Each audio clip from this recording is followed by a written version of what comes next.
PM Modi ने आज भीलवाड़ा जिले में भगवान देवनारायण के जयंती समारोह में हिस्सा लिया। भगवान देवनारायण राजस्थान में एक प्रसिद्ध गुज्जर देवता हैं।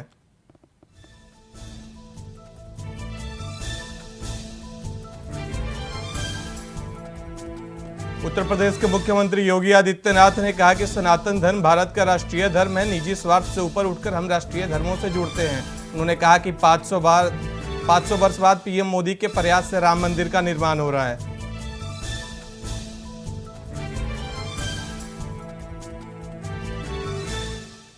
राहुल गांधी की भारत जोड़ो यात्रा में शनिवार को पीडीपी प्रमुख महबूबा मुफ्ती और उनकी बेटी इल्तिजा मुफ्ती भी राहुल के साथ कदम से कदम मिलाकर चली। इस दौरान बड़ी संख्या में पीडीपी के कार्यकर्ता भी यात्रा में शामिल हुए।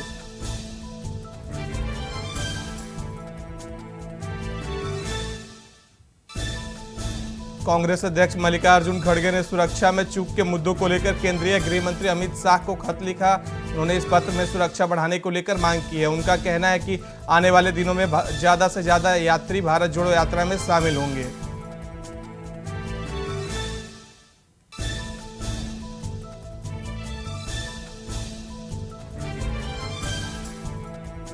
कांग्रेस नेता शशि थरूर ने बीबीसी डॉक्यूमेंट्री विवाद पर कहा है कि उन्होंने कभी भी भारत के लोगों से 2002 के दंगों के बारे में आगे बढ़ने के लिए नहीं कहा। थरूर ने कहा कि गुजरात दंगों के घाव अभी तक पूरी तरीके से ठीक नहीं हुए, लेकिन इस मुद्दे पर बहस करना ठीक नहीं।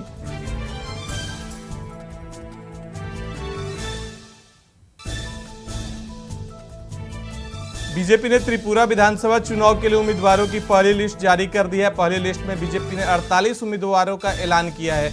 राज्य के मुख्यमंत्री मानिक शाह टाउन बारडोवाली से चुनाव लड़ेंगे। बड़ी बात यह है कि राज्य के पूर्व मुख्यमंत्री विपल देव इस बार विधानसभा चुनाव नहीं लड़ेंगे।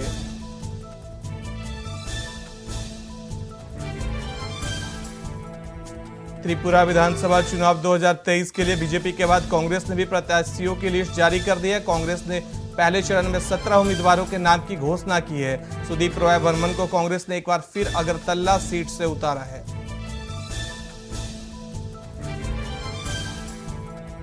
राजस्थान के भरतपुर में हवाई प्रशिक्षण के दौरान प्लेन क्रैश हो गया। धमाका इतना जबरदस्त था कि आसपास के गांव दहल गए। हादसे के तुरंत बाद ग्रामीण घटनास्थल की ओर भागे। सूचना मिलते ही पुलिस भी घटनास्थल पर पहुंच गई।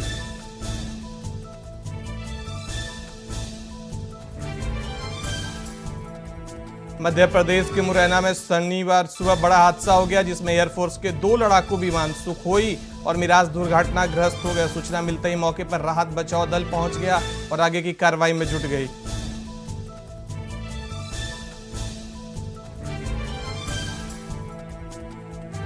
स्वामी प्रसाद मौर्य के रामचरितमानस पर दिए बयान के बाद अयोध्या में राम जन्मभूमि के मुख्य पुजारी आचार्य सत्येंद्र दास ने कहा कि साधु संत भगवान के भक्त हैं। वो उनके कहने से आतंकवादी जल्लाद नहीं हो जाएंगे। जिसकी जो मानसिकता होती है वह वही साधु के प्रति व्यक्त करता है। उनकी मानसिकता जल्लाद राक्षस पिशाच की है। हेमंत सोरेन माओवादियों के गढ़ रहे बूढ़ा पहाड़ का दौरा करने वाले झारखंड के पहले मुख्यमंत्री बन गए हैं। उन्होंने कहा 100 करोड़ रुपए की विकास परियोजना की शुरुआत की है। छत्तीसगढ़ की सीमा से सटा यह क्षेत्र 3 दशक तक माओवादियों का गढ़ रहा।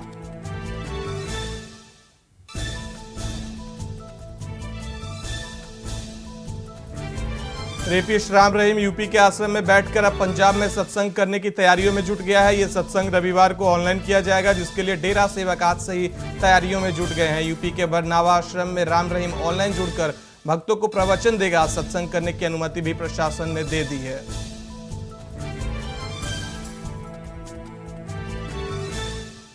मुजफ्फरनगर के जीआईसी मैदान में भारतीय किसान यूनियन आज से अनिश्चितकालीन धरने पर बैठ रही है। इसे लेकर शुक्रवार को देर रात किसान नेता चौधरी राकेश टिकैत ने जीआईसी मैदान पहुंचकर महापंचायत की तैयारियों का जायजा लिया। उन्होंने कहा कि किसान के पास अब आंदोलन के अलावा कोई विकल्प नहीं बचा है।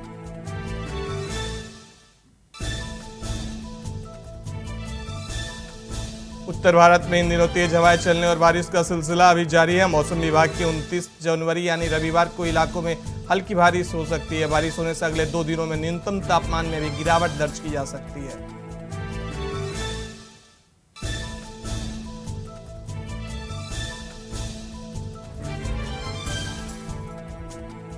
भोजपुर के जगदीशपुर थाना क्षेत्र के घाघा गांव में छापेमारी करने गई आबकारी विभाग की टीम पर शराब कारोबारियों ने हमला बोल दिया।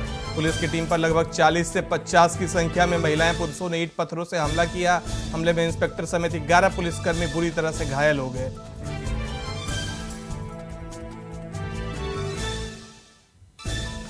संभल में नोटिस तामील कराने गए सिपाही पर जानलेवा हमला हुआ है। हमले में सिपाही को गंभीर चोटें आई हैं। पुलिस ने मौके पर पहुंचकर घायल सिपाही को सरकारी अस्पताल में भर्ती करवाया। वहीं पुलिस इस मामले में कार्रवाई की बात कर रही है।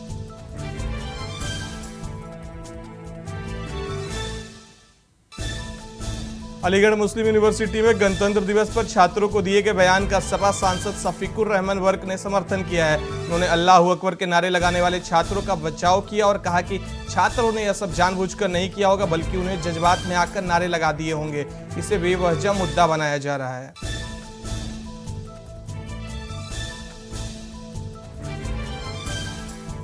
धनबाद में हाजरा क्लिनिक एंड हॉस्पिटल में भीषण आग की घटना में डॉक्टर दंपति समेत 6 लोगों की मौत हो गई। आग लगने की सूचना मिलते ही मौके पर पुलिस और दमकल की टीम पहुंची और काफी मशक्कत के बाद आग पर काबू पाया। हादसे के वक्त क्लिनिक में करीब 25 मरीज भर्ती थे।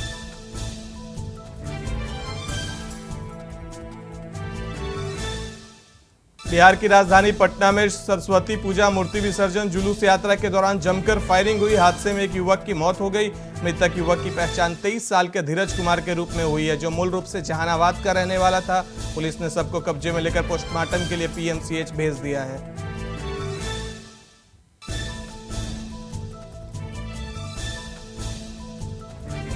बदायूं में बारिश के पानी की निकासी न होने से सड़कों पर पानी भर गया है, जिससे स्कूली बच्चों को निकलने में काफी दिक्कतें हो रही हैं। जिला बदायूं के थाना वजीरगंज के बगरैन गांव का ये मामला बताया जा रहा है, जहां पंडित हर नारायण सरस्वती विद्या मंदिर बगरैन में स्कूल में पढ़ने वाले बच्चों को निकलना मुश्किल हो रहा है।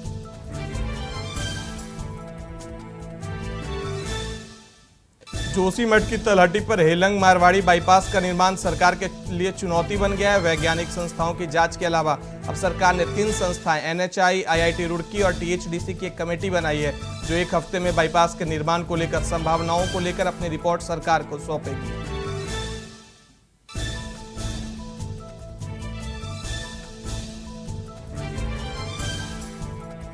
उत्तराखंड बीजेपी की नई कार्यकारिणी के गठन के बाद पहली बार 29 और 30 जनवरी को देहरादून के रायवाला में प्रदेश पदाधिकारियों और प्रदेश कार्यकारिणी की बैठक होगी, जिसको लेकर बीजेपी उत्तराखंड की ओर से तैयारियां पूरी कर ली गई। हालांकि अभी नई प्रदेश कार्य समिति का गठन नहीं हुआ है।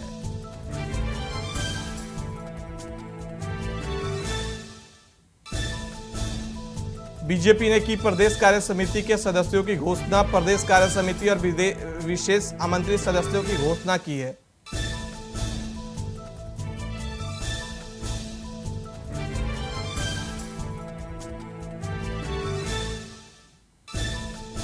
बागेश्वर धाम के पीठाधीश्वर धीरेन्द्र शास्त्री हरिद्वार पहुंचे, जहां उन्होंने आचार्य बालकृष्ण के साथ उनके कनखल दिव्य मंदिर आश्रम में मुलाकात की। यहां थोड़ी देर बाद रुकने के बाद धीरेन्द्र शास्त्री फिर वापस चले गए। आचार्य बालकृष्ण ने कहा कि वह यहां पर आए थे, हमने उनके शासन संस्कृति के बारे में बातचीत की।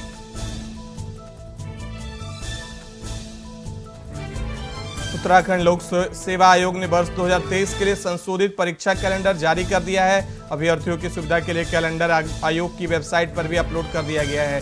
दिसंबर में जारी हुए परीक्षा कैलेंडर और शुक्रवार को जारी हुए परीक्षा कैलेंडर में 2 अहम बदलाव किए गए हैं।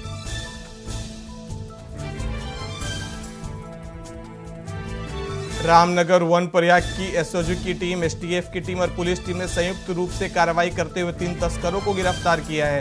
गिरफ्तार तस्करों के पास से 9 किलो का हाथी का एक दांत बरामद हुआ है।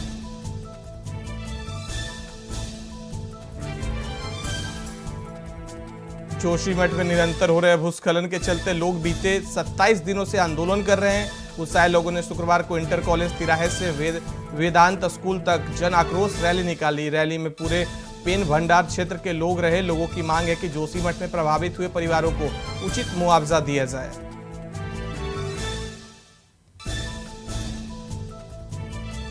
पौड़ी में बीती रात एक कार के खाई में गिर जाने के कारण 2 लोगों की मौत हो गई, जबकि 2 लोग इस हादसे में घायल हो गए हैं। पुलिस और एनडीआरएफ की टीम ने रेस्क्यू किया।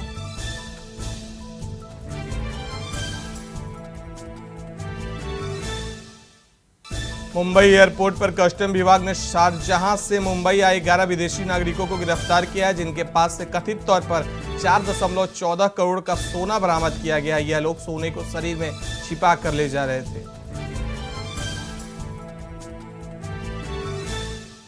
अमेरिकी राष्ट्रपति जो बाइडेन ने जेफ जेंट्स को व्हाइट हाउस का नया चीफ ऑफ स्टाफ नियुक्त किया है। वह लंबे समय से बाइडेन के सहयोगी हैं, साथ ही वह ओबामा सरकार में भी काम कर चुके हैं। जेफ जेंट्स ने कोरोना काल में महामारी से निपटने के लिए काफी अच्छा काम किया था।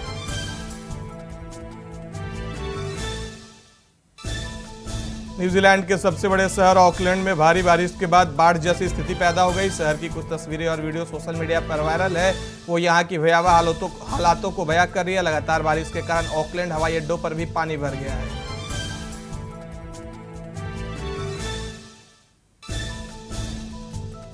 ब्रिटेन के सांसद बॉब ब्लैकमैन ने बीबीसी की डॉक्यूमेंट्री को अपमानजनक और कट्टर कार्य बताया। ब्रिटिश सांसद ने कहा कि डॉक्यूमेंट्री एक तरफा था और इसने गोधरा ट्रेन कांड में हिंदुओं को निशाना बनाने की अनदेखी की। बीबीसी ने तत्कालीन मुख्यमंत्री की ओर से दंगों को रोकने के लिए किए गए प्रयासों की अनदेखी को नहीं दिखाया है।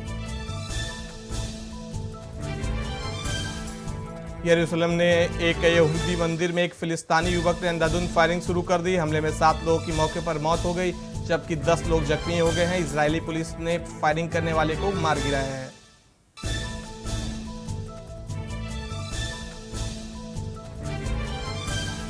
यूक्रेन के राष्ट्रपति के कार्यालय का हवाला देते हुए कहा कि रूसी गोलीबारी में कम से कम 10 यूक्रेनी नागरिकों की जान ले ली और 20 अन्य घायल हो गए। जर्मनी और अमेरिका द्वारा यूक्रेन में दर्जनों टैंक भेजने की घोषणा के एक दिन बाद गुरुवार को रूस ने पूरे यूक्रेन में मिसाइल और ड्रोनों से हमला किया था।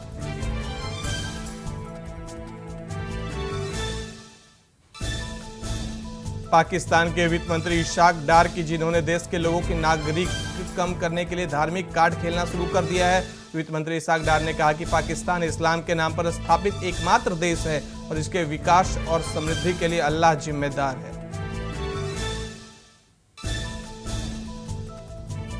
इजराइल में बेंजामिन नेतन्याहू ने फिलिस्तीन को $4 करोड़ का टैक्स रेवेन्यू रोक दिया है। यह टैक्स इजराइल वसूलता है और आमतौर पर फिलिस्तीनी प्राधिकरण को स्थानांतरित करता है। जनवरी की शुरुआत में इस कदम की घोषणा करते हुए वित्त मंत्री ने कहा, जब तक फिलिस्तीनी प्राधिकरण आतंक पालेगा और दुश्मन जिंदा है, हम उसे टैक्स ट्रांसफर नहीं करेंगे।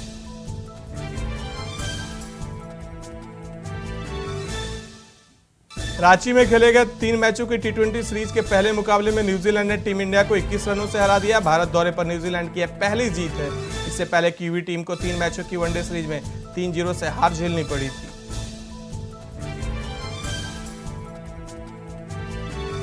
मैच में पूर्व भारतीय कप्तान महेंद्र सिंह धोनी अपनी वाइफ साक्षी के साथ रांची स्टेडियम पहुंचे।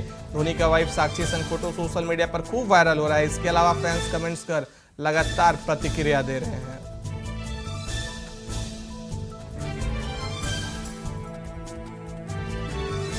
ऑस्ट्रेलिया के पूर्व कप्तान रिकी पॉन्टिंग ने भारत के मिडिल ऑर्डर बल्लेबाज सूर्य कुमार यादव की तारीफ करते हुए कहा कि वह शायद अभी तक किसी से भी बेहतर कर रहे हैं। हम उनकी खिलाड़ियों के बारे में बात कर रहे हैं जो 360 डिग्री स्कोर कर सकते हैं। कुछ ऐसे शॉट जो विकेट कीपर के पीछे और फाइन लेग पर मारते हुए उल्लेखनीय है।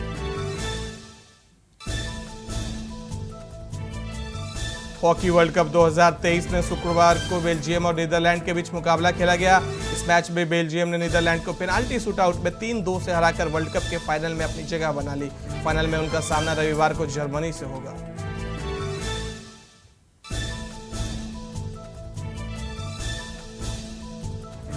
बॉलीवुड एक्ट्रेस कंगना रनौत ने हिंदुत्व को लेकर ट्वीट किया और लिखा कि बॉलीवुड वालों, ये नैरेटिव बनाने की कोशिश मत करना कि इस देश में तुम हिंदू नफरत से पीड़ित हो। अगर मैंने फिर से ये सब सुना नफरत पर, तो तुम लोगों की वही क्लास लगेगी जो कल लगी थी। अपनी सफलता का आनंद लो और अच्छा काम करो, राजनीति से दूर रहो।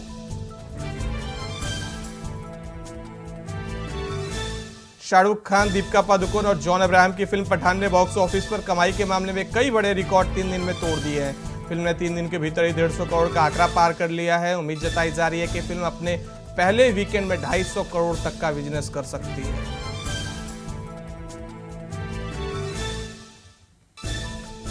रणबीर कपूर का एक वीडियो तेजी से वायरल हो रहा है, जिसमें रणबीर अपने एक फैन का मोबाइल फेंकते दिख रहे हैं। वीडियो देखकर सोशल मीडिया पर ट्रोलर्स का कहना है कि रणबीर कपूर ने ऐसा जानबूझकर गुस्से में किया है। वीडियो के वायरल होने के बाद ट्विटर पर #रणबीर कपूर ट्रेंड हो रहा है।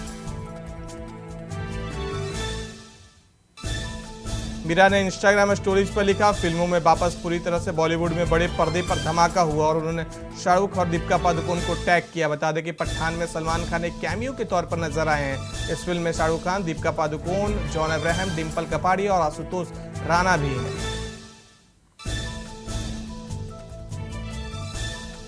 नीना गुप्ता और वेस्ट इंडीज के पूर्व क्रिकेटर विवियन रिचर्ड्स की लाडली बेटी मसाबा गुप्ता ने दूसरी शादी रचा लिया। जिंदगी में आगे बढ़ते हुए मसाबा ने अपने बॉयफ्रेंड सत्यदीप मिश्रा के साथ 7 फेरे लिए हैं। मसाबा और सत्यदीप ने इंटीमेट सेरेमनी में एक दूसरे का हाथ थामा।